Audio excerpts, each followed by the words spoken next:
आइए आज एक सफर पर चलते हैं, एक बहुत ही प्राचीन संस्कृत स्तोत्र के भीतर। हम इसे सिर्फ एक धार्मिक ग्रंथ की तरह नहीं देखेंगे, नहीं, बल्कि हम इसे उन सवालों के जवाब के तौर पर देखेंगे जो हम सब कभी ना कभी खुद से पूछते हैं। वो गहरे सवाल जो सदियों से इंसान के मन में उठते रहे हैं।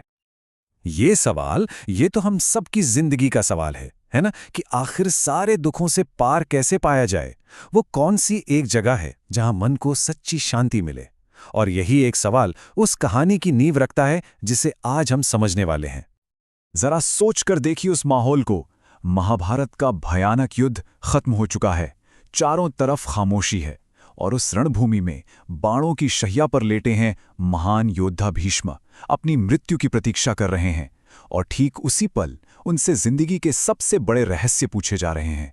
ये सीन सच में बहुत ही नाटकीय और गहरा है। तो इस बेहद अहम मौके पर वो कौन से 6 सवाल थे जिन्होंने मानो पूरे ब्रह्मांड के रहस्य को खोलने की कोशिश की? चलिए देखते हैं। ये हैं राजा युधिष्ठिर के वो 6 सवाल। और ये कोई मामूली सवाल नहीं है। वो पूछ रहे हैं, इस पूरी कायनात में सबसे बड़ी शक्ति कौन है? हमारी जिंदगी का असली मकसद, असली मंजिल क्या है? और सबसे जरूरी बात, हम उस मंजिल तक पहुंच कैसे सकते हैं? पूजा पाठ, धर्म क्या करें कि जन्म मृत्यु के इस चक्कर से हमेशा के लिए आजाद हो जाएं? ये वो सवाल हैं जो हर आध्यात्मिक खोजी के मन में होते हैं। अब जो बात इसे और भी दिलचस्प बनाती है वो ये है कि इन सभी 6 अलग अलग गहरे सवालों का जवाब भीष्म ने सिर्फ एक ही उत्तर में दिया, एक शक्तिशाली और सबको समेटने वाला जवाब। और ये रहा वो महान उपदेश, एक ही समाधान जो उन 6 के 6 सवालों का जवाब है। उस परम सत्ता की लगातार स्तुति करना उनके 1000 नामों के जरिए। यहीं से जन्म होता है विष्णु सहस्त्र नाम का, एक ऐसा स्तोत्र जो इन सभी बड़े सवालों का अंतिम जवाब माना जाता है।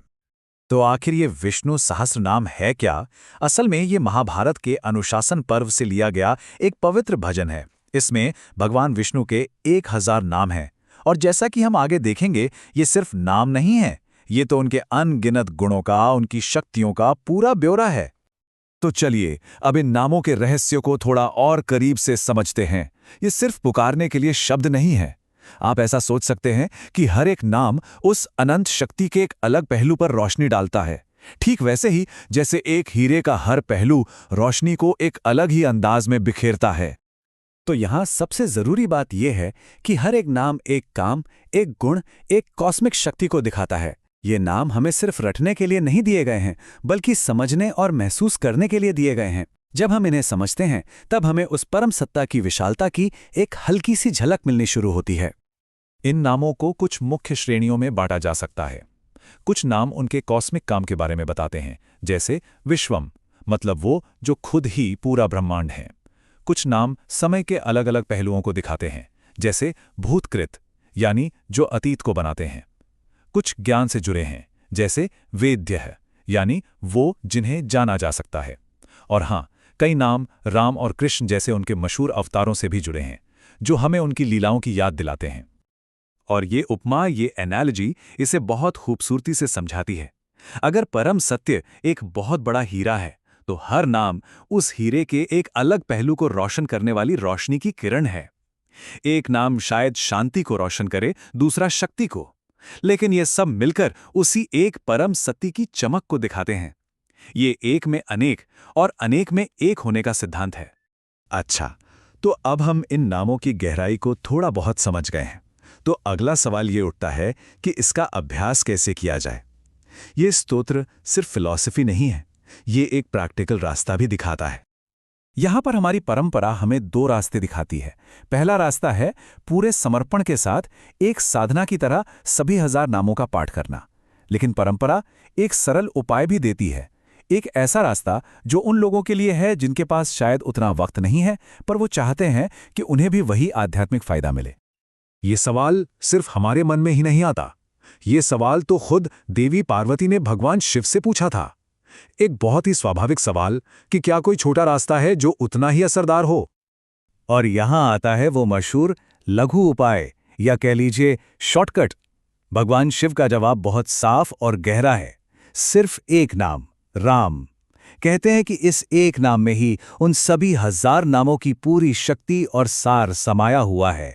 ये वाकई में एक बहुत ही शक्तिशाली और यादगार बात है। और आखिर में ये स्तोत्र सिर्फ एक अभ्यास नहीं है, इसके साथ एक वादा भी जुड़ा है। इस आखिरी हिस्से को फलश्रुति कहते हैं, जिसमें ये बताया गया है कि इस पाठ को करने से क्या-क्या फल मिलते हैं, क्या-क्या लाभ होते हैं। फलश्रुति में उस समय के समाज के हिसाब से हर वर्ग के लिए कुछ खास फायदे बताए गए हैं। ये एक तरह का भरोसा दिलाया गया है कि ये स्तोत्र हर किसी की जिंदगी को बेहतर बना सकता है। ये बताता है कि विद्वान को ज्ञान मिलता है, योद्धा को जीत, व्यापारी को धन और एक श्रमिक को अपने काम में सुख और संतुष्टि मिलती है। लेकिन ये फायदे सिर्फ बाहरी या सामाजिक नहीं हैं।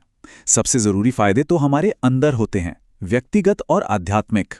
वादा किया गया है कि इसका पाठ करने वाले को किसी भी तरह के डर से छुटकारा मिलता है, एक अंदरूनी शक्ति महसूस होती है, सेहत अच्छी रहती है और जिंदगी की मुश्किलें आसानी से पार हो जाती हैं।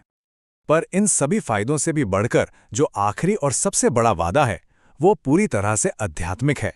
ये वादा है सभी कर्म बंधनों और पापों से पूरी तरह शुद्ध होने का, और आखिर में उस शाश्वत ब्रह्म यानी सर्वोच्च चेतना के साथ एक हो जाने का। ये मोक्ष का यानी परम मुक्ति का रास्ता है। और हम इस चर्चा को भगवान कृष्ण के इस शक्तिशाली और दिल को छू लेने वाले आश्वासन के साथ खत्म करते हैं। ये एक बहुत ही गहरी और उम्मीद से भरी बात है कि सच्ची भक्ति का रास्ता कभी अकेला नहीं होता। तो सवाल ये रह जाता है, क्या 1000 साल पुराना ये स्तोत्र आज हमारी आधुनिक जिंदगी के सबसे गहरे सवालों का जवाब दे सकता है? शायद इसका जवाब हम सभी को अपने अंदर ही खोजना होगा।